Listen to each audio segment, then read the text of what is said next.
Welcome back to Bona's Kitchen. Today we are cooking beef bulgogi. Beef bulgogi is a Korean dish made with thinly sliced beef that is marinated in a sweet and savory sauce and is traditionally grilled over an open flame.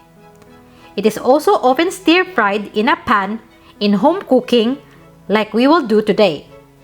If there are any recipes or foods you would like to see in this channel, please do comment down below.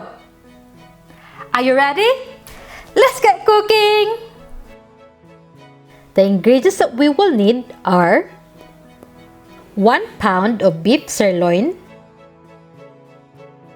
3 tablespoons of soy sauce, 2 tablespoons of pureed pear, 1 tablespoon of spring onion, chopped, 2 tablespoons of garlic, minced, 2 tablespoons of light brown sugar, 2 tablespoons of mirin, 1 teaspoon of ground black pepper, 2 teaspoons of sesame seeds, 1 tablespoon of honey, and 1 tablespoon of sesame oil.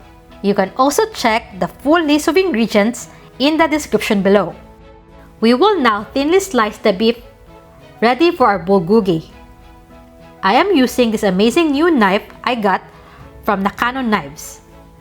If you would like one for yourself, there's a link in the description. After slicing the beef, transfer it into a bowl. Then add the soy sauce, honey, mirin, sesame oil, minced garlic, pureed pear, black pepper, brown sugar, sesame seeds, spring onions, and massage them together.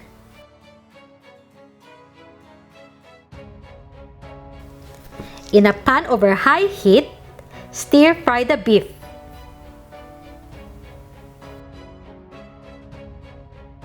You can add vegetables such as onions or mushrooms.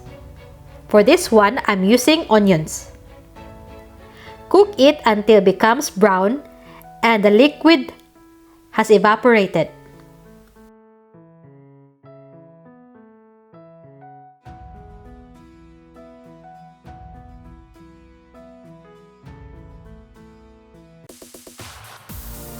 And here's our finished product!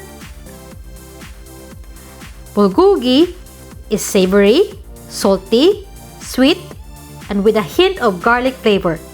If cooked over the barbecue grill, beef bulgogi will have that enticing smoky flavor. It is also quick and easy to prepare.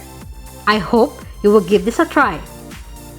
Thank you for watching, and please don't forget to subscribe and hit the bell to get notified for the next recipes. Bye!